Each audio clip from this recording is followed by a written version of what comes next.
Voy a compartir mi pantalla.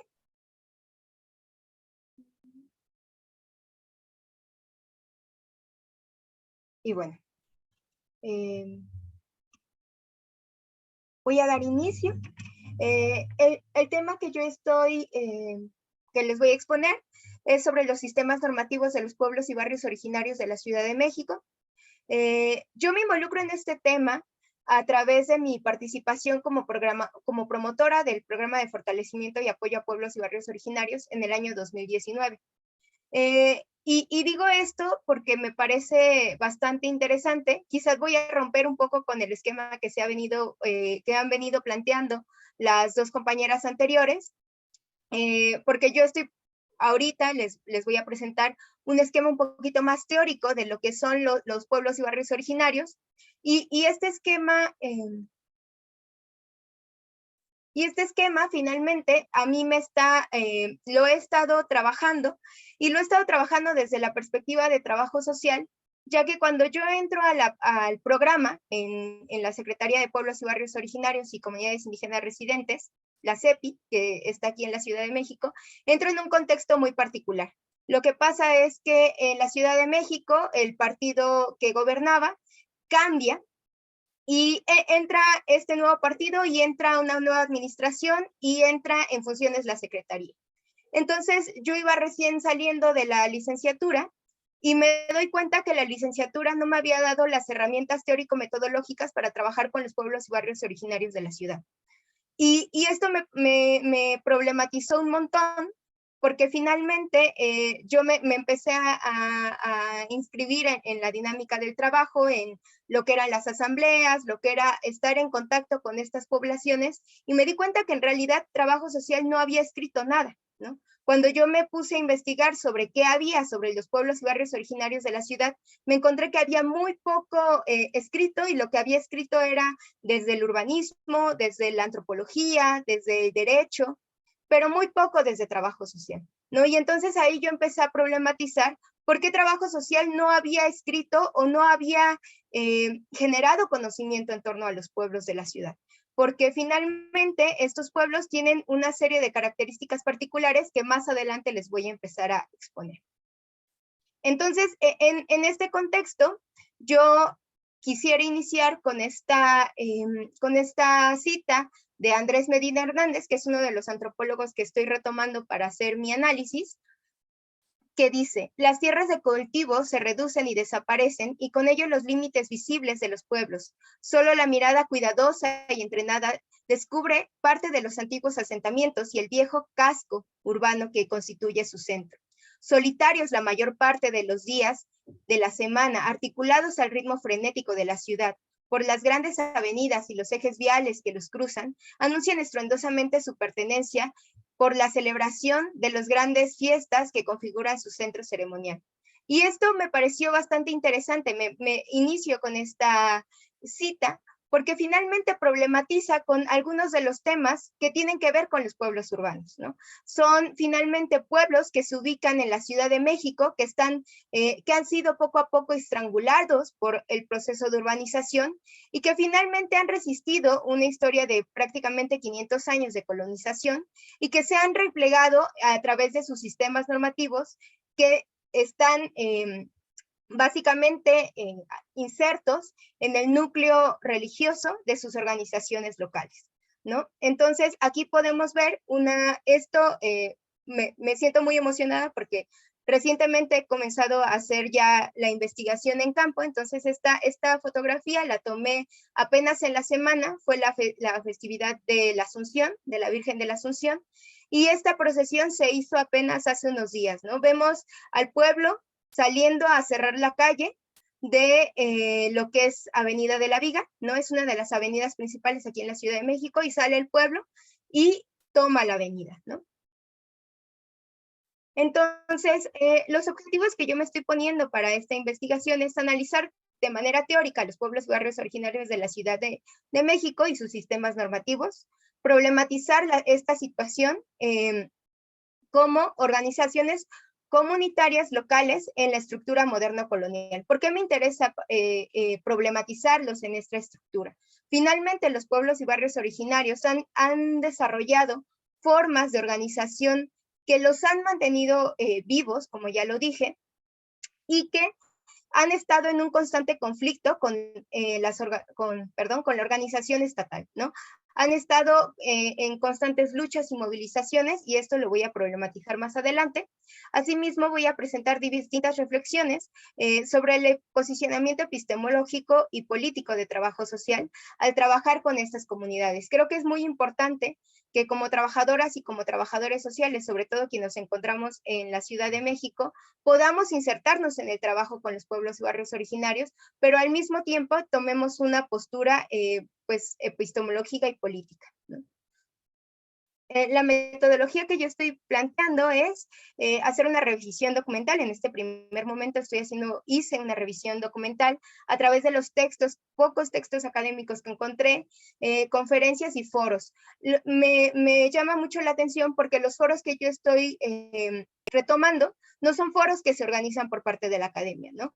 Sino han sido foros que se han generado a partir de los pueblos y barrios originarios a través de la emergencia política y de las movilizaciones que ellos ya llevan, ¿no? Entonces, finalmente ellos han hecho escuchar sus voces, y eso creo que es algo que ha caracterizado mucho a estas poblaciones.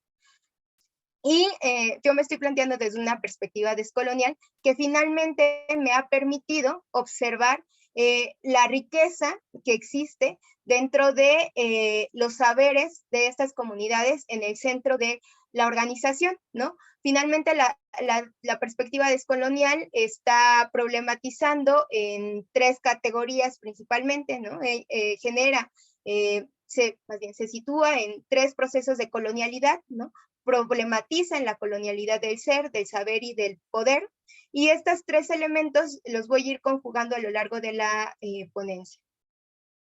Y bueno, primero me posiciono en lo teórico, es un poco el contexto pues también teórico y histórico, porque creo que lo particular en este caso es que los pueblos han ido tejiendo los procesos, ¿no? Finalmente lo que ha hecho la academia ha sido interpretarlo, pero los pueblos van andando, ¿no? No es que Mitzi está hallando el hilo negro, no es que Andrés Medina inventó a los pueblos, ¿no? No es una categoría que se está generando de la academia, sino que los pueblos han generado este proceso. En la década de 1990, en América Latina, se empiezan a implementar diversas políticas neoliberales, ¿no? Esta situación, Karina Ochoa la interpreta como que la llegada del neoliberalismo finalmente deja al descubierto el orden moderno colonial que finalmente a ciertas poblaciones las vulnera, ¿no? Y las deja en un estado de lo que es la región del no ser. Para los autores descoloniales existe una muy marcada división entre la región del ser y la región del no ser. La región del no ser finalmente está constituida por aquellos que no detentan el poder, y la región del ser está constituida por aquellos que detentan el poder, pero la distinción entre quienes sí lo detentan y quienes no lo detentan no está constituida por otra cuestión más que por el fenotipo racial, que está instituida en quién pertenece a las poblaciones originarias, quién pertenece a las poblaciones colonizadoras en este sentido, ¿no? ¿Cómo nos parecemos más a los colonizadores? Entonces vamos adquiriendo una mejor posición en la jerarquía colonial. Finalmente, el fenotipo más indígena se le va replegando hacia las condiciones de vulnerabilidad, ¿no?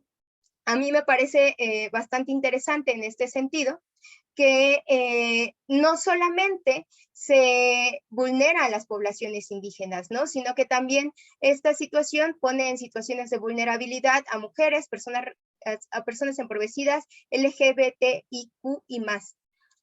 Finalmente, resultado de esta serie de vulneraciones, empiezan a levantarse distintas movilizaciones sociales conformadas por estos grupos poblacionales. Y en el contexto internacional, observamos que está la movilización continental de los pueblos indios contra la celebración del 5º centenario de la presencia europea en América. Por otra parte, Rigoberta Menchú gana el Nobel de la Paz, y se firma el convenio 169 de la OIT. Y creo que este es uno de los principales elementos que van a estar presentes a lo largo de todo este proceso, porque finalmente la firma del convenio de la OIT da pie para otros procesos aquí en la Ciudad de México, ¿no? En México, a nivel nacional, encontramos que se levanta en armas el Ejército de Liberación Nacional Zapatista, el EZLN, que llega a Milpalta posteriormente, me parece que en 2006. Cuando llega a Milpalta, entonces, pues tiene una serie de intercambios con las poblaciones originarias de aquí de la ciudad, y en la década de 1990, y en el año 2000, se empieza a configurar ya como una identidad política a los pueblos originarios, ¿no? Estamos hablando de procesos que aproximadamente de los 60 a los 70 empieza la urbanidad, pero en los 90 recrudece el proceso de ordenamiento territorial en la ciudad, se empieza a urbanizar aún más y entonces se empieza a despojar a los territorios indígenas de la Ciudad de México de sus territorios, ¿no? Andrés Medina también nos habla, por ejemplo, de que se establecían en la época colonial, por ejemplo, fronteras simbólicas que establecían dónde podían vivir los originarios, ¿no? Entonces a los pueblos originarios se les replega hacia las fronteras, hacia las afueras, ¿sí? Se les sostiene solamente como los pueblos que los van a alimentar, porque estaba en la Ciudad de México este sistema de chinampas. Entonces se les tiene como esta suerte de mano de obra campesina que proveía de víveres a la ciudad, y se les mantenía ahí. Estaban estas fronteras simbólicas, lo que Andrés Medina llama las fronteras simbólicas. Sin embargo, pues conforme va creciendo la ciudad, cuando llega la ciudad neoliberal, entonces sí, se les empieza a despojar del territorio, se les ve como un bastión de territorio para construir la ciudad, y entonces también ocurre otra cosa. En 1996 se da una reforma política que en la Ciudad de México permite que llegue un partido de la oposición al poder, ¿no? Y con la llegada del partido de la oposición al poder, entonces se empiezan a juntar los hilos para que los pueblos y barrios originarios se constituyan como una identidad política. En el año 2000 se lleva el primer congreso de los pueblos originarios de la Náhuatl en Coajimalpa. ¿Y qué pasa? Que en este primer congreso se reúnen autoridades de los pueblos y barrios originarios de la ciudad de distintos lugares, ¿no? Y ellos se autonombran ahí originarios, ¿no? Se autonombran pueblos originarios de la Náhuatl. Y la lectura que hace Teresa Mora es, por ejemplo, que se asume con la convicción la afiliación indígena, pero señalando una clara diferencia, que son pueblos asentados en la legendaria región de la Náhuatl como legítimos herederos de sus antiguos pobladores y que tienen derecho incuestionable a sus territorios, ¿no?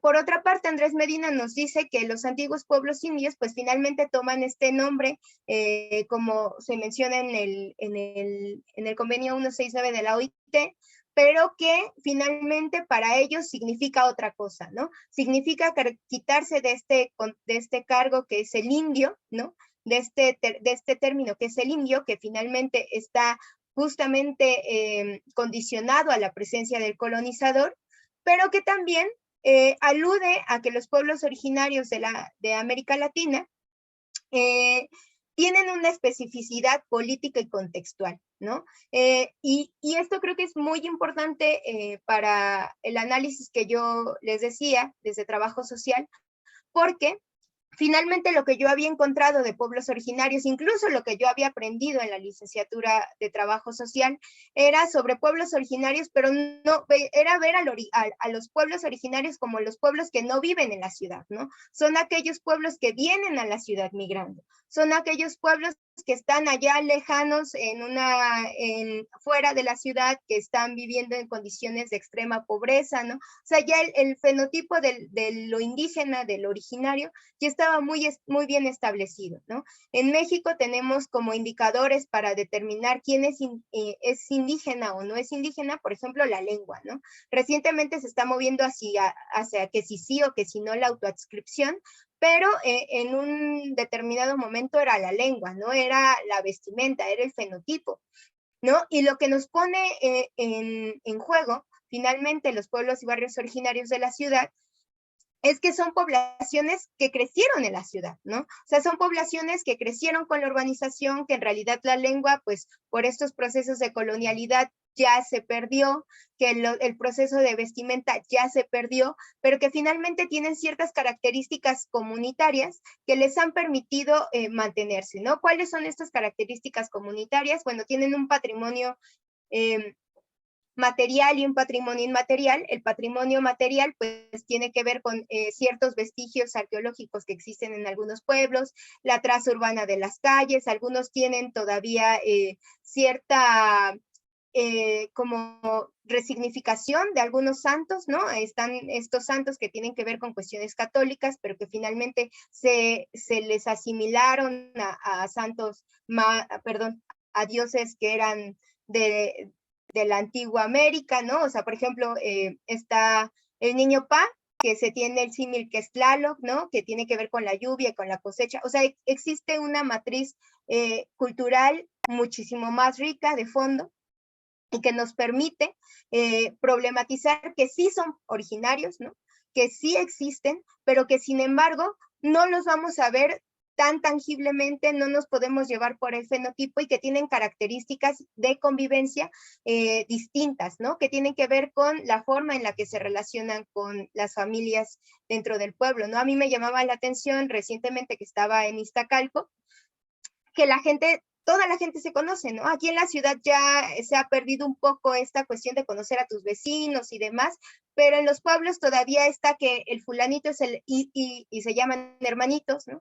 Tienen que ver con las familias troncales, ¿no? Que hay familias que ya tienen un linaje muy ancestral establecido en los pueblos, ¿no? Que todavía tienen esta forma de relacionarse, que todavía tienen patrones propios de la comunidad. Entonces, estamos hablando de un contexto diferente que no existía, bueno, que yo no lo vi problematizado en trabajo social, ¿no? El único texto que yo encontré de trabajo social que hablaba sobre los pueblos y barrios originarios, era un texto que venía de un antropólogo que se escribió en una de las revistas más recientes de trabajo social que se publicó por parte de la escuela de donde yo estudio, ¿no?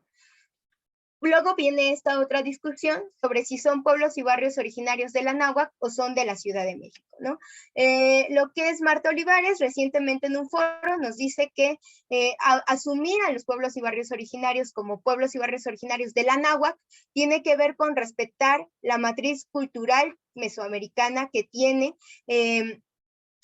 los pueblos con el territorio y los poblados del Valle de México, ¿no? Y esto no respeta la estructura de la cuenca de la náhuatl, no precisamente responde a la estructura territorial de lo que conocemos como, por ejemplo, la Ciudad de México, sino que es un poquito más amplia y involucra a estados como Morelos, Hidalgo, la Ciudad de México, entre otros, que tienen características culturales dentro de los pueblos originarios bastante similares, ¿no? Muchos se asimilan a la cultura náhuatl.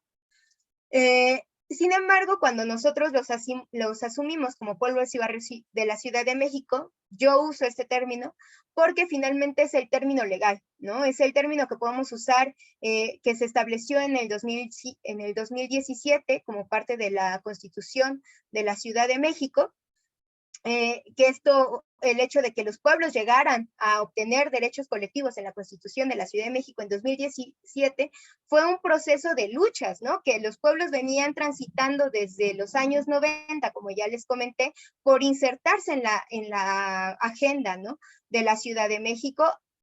De pronto se les da un programa social, de pronto se les hace un consejo del pueblo, ¿no? Todo con medidas muy tutelares. Finalmente, en 2007 se establece la Constitución y se establecen los derechos colectivos, ¿no? Creo que ahorita en la Ciudad de México estamos en el tránsito en generar una política orientada hacia los pueblos y barrios originarios, pero también estamos en el tránsito político hacia cómo van a ser los pueblos en la actualidad, ¿no? Entonces, en este caldeo, creo que es un caldeo bastante político, bastante problemático, de pronto, se establece la vinculación con un territorio urbano, con una ciudad que finalmente siempre ha sido conflictiva, porque como ya les he dicho, para esta autora tiene que ver con la cuestión del despojo, ¿no? Yo les digo nuevamente, yo utilizo el término pueblos y barrios de la ciudad porque finalmente es por donde podemos, pues sí, ¿no? Exigir derechos, ¿no? Por donde podemos ir asumiendo ciertas cosas desde lo legal.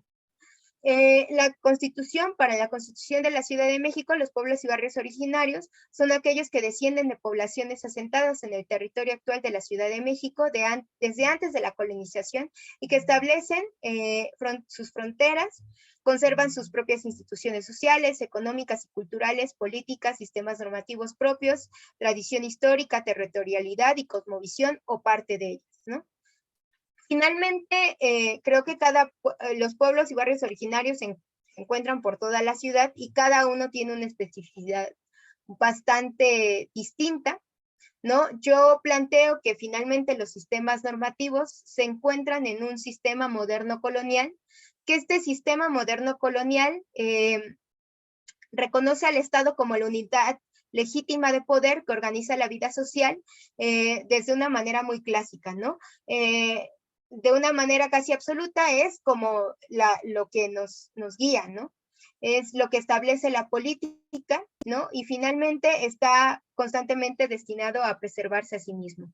Sin embargo, tiene una pretensión también de aplicar el conocimiento científico, ¿no? De pronto de la ciencia política, de las ciencias sociales, de las ciencias económicas, y por lo tanto establecer formas de organización laicas, ¿no? Y esto es un poco problemático, posteriormente voy a abordar por qué, ¿no? Pero en el esquema de derechos humanos se establece que, y una de las discusiones que se empiezan a plantear para visibilizar los derechos colectivos es que se establece la libre determinación de los pueblos, entendiendo al Estado como esta única forma de regular la vida social, ¿no? Finalmente, los pueblos originarios a nivel internacional hacen una exigencia de esta cuestión de la libre determinación de los pueblos, diciendo, bueno, nosotros también somos pueblos, nosotros estamos sentados en un lugar distinto, nosotros no tenemos una concepción tan individualista, ¿no? Nosotros nos reconocemos comunidades, nosotros nos reconocemos pues desde otro lugar, ¿no? Y entonces empiezan a dar estos procesos que nos dan lugar a lo colectivo, a problematizar a lo colectivo, y de ahí emanan los derechos colectivos que se plasman en el artículo 169 de la OIT y que finalmente se vienen insertando aquí en la Ciudad de México con la Constitución.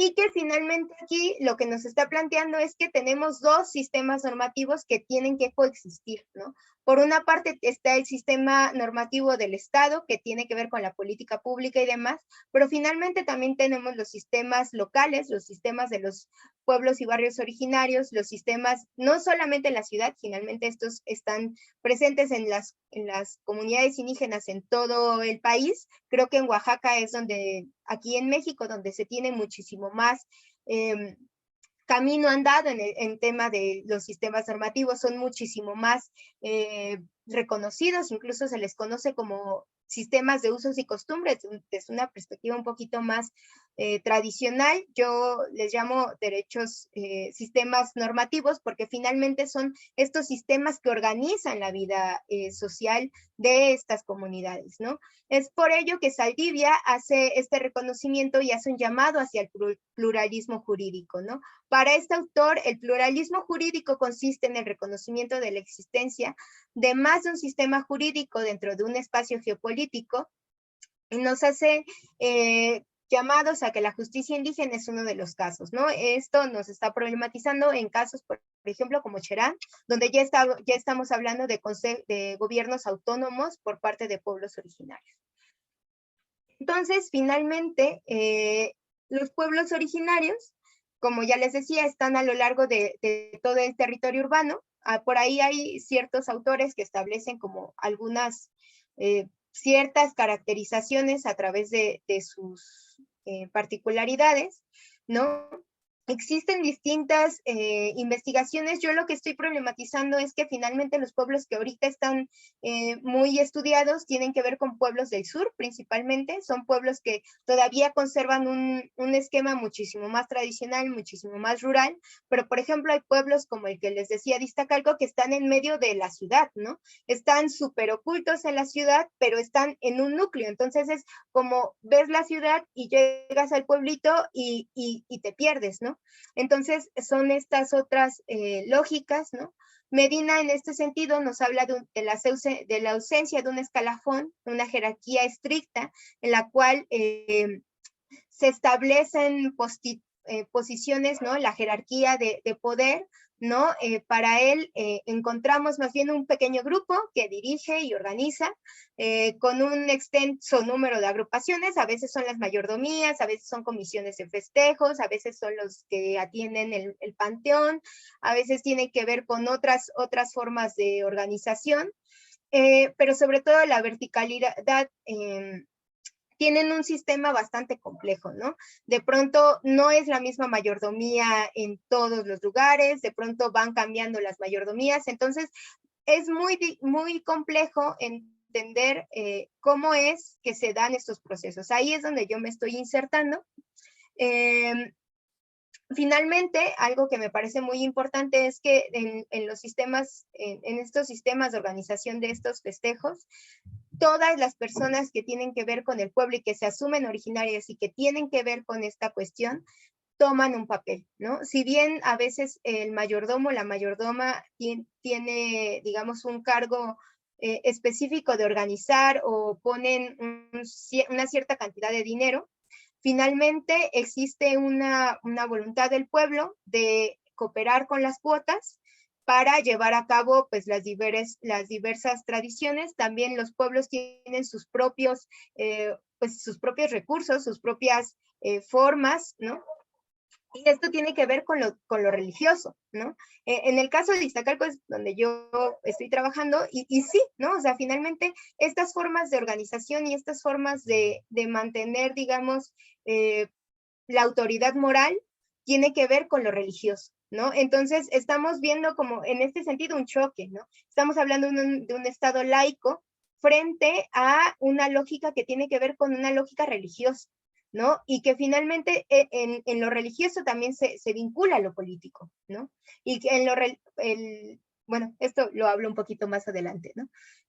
Medina también reconoce que las personas que llegan a integrar a veces las mayordomías empiezan a adquirir muchas veces prestigio y que muchas veces se convierten en liderazgos y representantes ante el abandono de la estructura estatal de estas comunidades, ¿no? Y empiezan a resolver, ¿no? Uno de los casos que a mí me ha tocado ver fue en Iztacalco, justamente, un señor que llevaba la cofradía, que vio que pues ya de pronto ya la gente ya no quería cooperar, ya no tenía los recursos para llevar a cabo el ciclo ceremonial, acude, ¿no? Y se vuelve agente político al convocar a una asamblea para integrarse a la política del Estado y entonces bajar recursos para llevar a cabo la dinámica, ¿no?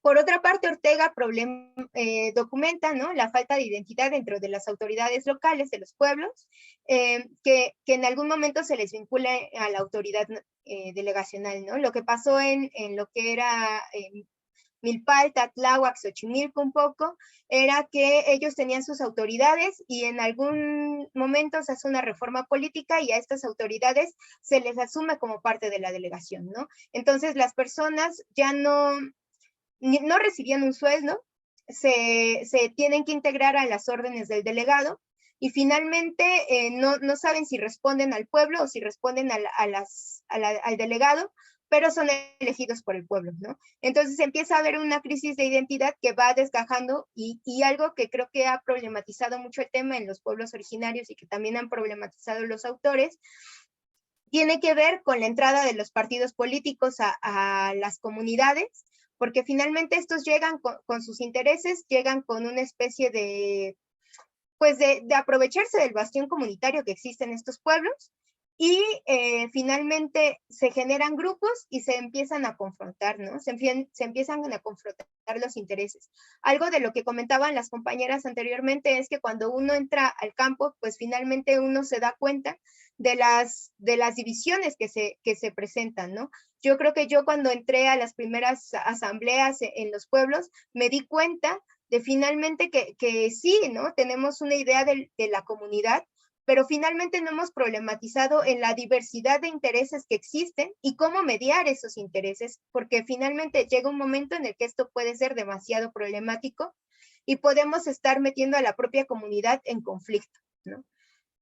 Finalmente, Ramírez, en el caso de Iztacalco, identifica que a partir del despojo territorial de la urbanidad, el pueblo se repliega en el sistema de cargos y se sustenta en la religión, ¿no? Y finalmente en Iztacalco eso es lo que hasta ahorita les ha mantenido vivo. En últimas fechas se han llevado distintos foros y actividades por parte de los pueblos manifestándose contra el sistema de registro. ¿Qué es lo que ha pasado? Que recientemente se lanzó una iniciativa por parte de la Secretaría de Pueblos y Barrios Originarios, donde se está convocando a un registro de pueblos, se están poniendo distintos requisitos y lineamientos. Esto pues era como para determinar cuáles sí eran pueblos y cuáles no eran pueblos, porque pues la verdad es que la diversidad es tanta que de pronto es difícil distinguir, ¿no? Pero pues también entraron en distintos conflictos, los principales lineamientos fueron muy cuestionados por parte de las comunidades, se empezaron a movilizar y en estas movilizaciones generaron estos foros donde empezaron a exponer sus problemáticas, ¿no? Sus problemáticas y sus procesos y sus luchas, ¿no? En estos foros destacaron los consejos de gobierno autónomos que se han consolidado por parte de San Andrés Totoltepec y San Luis Tlaxcaltemanco, y creo que aquí el papel importante es la sinergia que han generado estos pueblos con entidades académicas, pero también con entidades institucionales, se han apoyado del Tribunal Electoral, y creo que es importante que en este sentido, por parte de los pueblos, son finalmente los que están generando el conocimiento y los que se están movilizando y los que se están moviendo, ¿no? Bueno, creo que en Iztacalco, lo que les decía del vínculo que existe entre la religión y lo que tiene que ver con lo organizativo, muy rápido lo expongo. Yo fui a la festividad de Santiago, del barrio de Santiago. El pueblo tiene 7 barrios, los 7 barrios como que tienen una serie de intercambios entre ellos, ¿no? Se apoyan. Y de repente me tocó estar en la rendición de cuentas, como hacen el ciclo festivo y al final los pueblos tienen que rendir cuentas, hacen parte de un inventario donde presentan todo lo que tienen dentro de la comunidad, todo lo que llevan a cabo para hacer el ciclo ceremonial, los recursos, ¿no? No solamente establecen eso, sino que también establecen cómo se manejaron los dineros. Y algo que me llamó la atención es que se hace pública la convocatoria para presenciar esto, pero al mismo tiempo sí se establece como una serie de diferenciación entre lo público y lo privado del pueblo, ¿no? Era bastante simbólico, por ejemplo, que cuando fueron y empezaron a entregar las cuentas de los dineros, se fueron las partes que integraban las mayordomías a un pequeño saloncito, pero finalmente las demás personas que integran el pueblo, pues estaban ahí al pendiente, no estaban dentro del mismo salón donde se estaban discutiendo el tema de los dineros, pero sí estaban muy al pendiente, ¿no? Para el caso del inventario también, ¿no? Se fueron a la parte específica donde tenían las cuestiones para realizar las festividades, se entregan, y finalmente también son eventos de pronto un poco también tensos, porque es el momento en el que de un grupo de poder pasa a otro grupo de poder la administración de lo que va siendo la forma en la que se van a organizar durante el año, ¿no? Me llamó mucho la atención, por ejemplo, que se discutía sobre el hecho de una campana que era de 1859 y que ya estaba en muy malas condiciones y que se consultó al pueblo para saber si se podía fundir y volverla a poner, ¿no? Entonces, creo que esas son el tipo de cuestiones que ya existen en los pueblos y que en ese sentido son bastante valiosas. El vínculo con la religión en Iztacalco es innegable, ¿no? También en este mismo barrio, en la misa, el párroco les convoca a una movilización para discutir sobre el tema de las unidades habitacionales, ¿no? Por ejemplo, están buscando hacer una unidad ahí, ¿no? Y cerraron la avenida porque pues ya no quieren más unidades para defender su territorio, pero también esta cuestión, algo que me llama mucho la atención es que la señora que me comentó decía, no, pues es que eso es muy importante porque si nos hacen una unidad nos van a quitar los derechos de pueblos originarios, ¿no? Y están muy en este proceso de defender su existencia como pueblos originarios, ¿no? Que no les quiten el reconocimiento porque saben que finalmente si les quitan el reconocimiento, eso les va a implicar una serie de pérdida de derechos, ¿no? Que tiene que ver con esta cuestión de los derechos colectivos, pero también con la parte de la gentrificación del territorio, porque finalmente Iztacalco se encuentra en una zona supercéntrica, ¿no? Y un poco ya llegando hacia el final, ¿no? Yo planteo una serie de reflexiones sobre esta cuestión de abordar a los pueblos originarios pues desde su especificidad, ¿no? Creo que sí es una deuda, yo creo que es una deuda histórica que tenemos en la escuela, por parte de la Escuela Nacional de Trabajo Social para con los pueblos.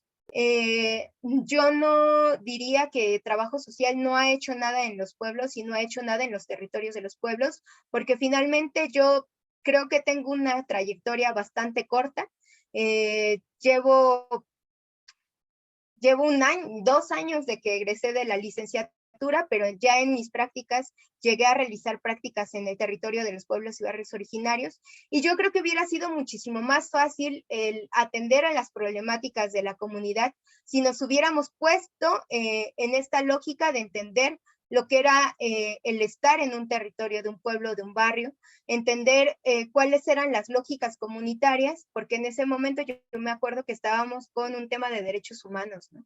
Y la comunidad respondió hasta el momento en el que nos acercamos a la iglesia, y en la iglesia entonces la gente se empezó a acercar, empezamos a poder trabajar con los niños que iban de pronto al catecismo, pero insisto, ¿no? Yo creo que hubiera sido algo bien distinto si nosotros ya hubiéramos tenido este bagaje.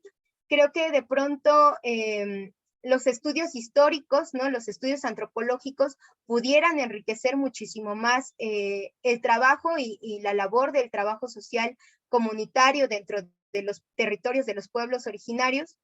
También creo que tiene que ver esto con preparar a profesionales que puedan intervenir en estos contextos particulares y que pues de pronto también prevenir ciertas cuestiones, ¿no?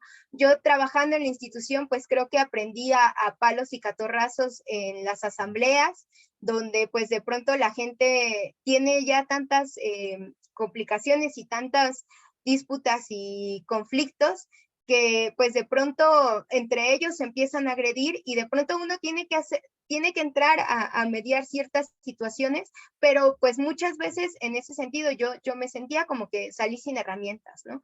Creo que en este sentido la insistencia por generar una investigación desde trabajo social, elaborando un poco elementos pues sí teóricos respecto a estas particularidades, permitiría, ¿no? un acercamiento diferente con estas poblaciones. Creo que también en lo institucional también existe un trabajo muy, muy grande que hacer en lo institucional. Yo les digo, yo estuve muy cercana a la secretaría y sigo muy de cerca las acciones. Tengo grandes amigos que están en la secretaría.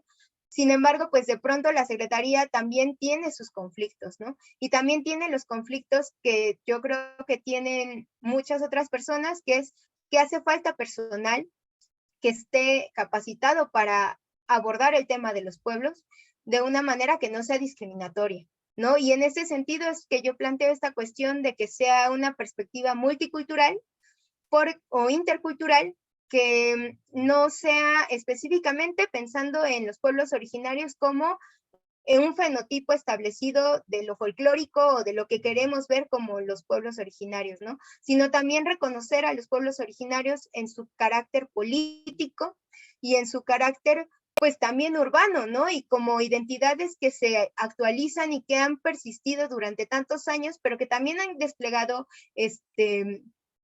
pues una serie de actualizaciones, de modernizaciones, y que también han estado sujetos a procesos de colonialidad, y que también de una u otra manera se encuentran en un contexto muchísimo más complejo de lo que de pronto podemos hacer. Creo que con eso terminaría un poco también dando lugar a de pronto si hay preguntas o comentarios respecto a lo que estoy exponiendo. Muchísimas gracias. Muchas gracias, Mitzi. Excelente conferencia. Hay algunas preguntas en el chat que yo voy a ir leyendo. Un momento, por favor.